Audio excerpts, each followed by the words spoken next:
Okay, so here's part 2. As you can see, the subs are a little different. Amp's the same, box is the same, everything else is the same. Got a new sticker on the door. Looks kind of fancy.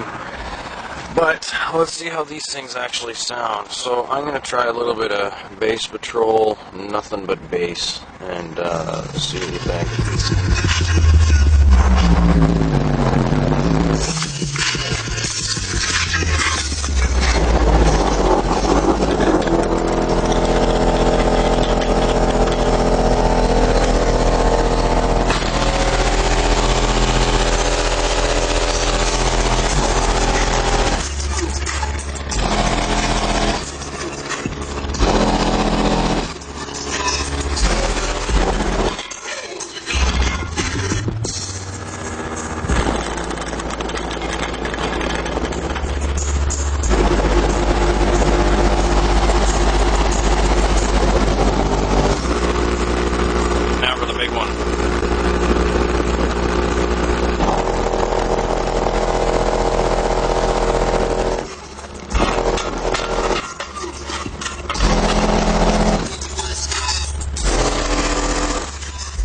So, yeah, just let me know what you guys think. Send an email to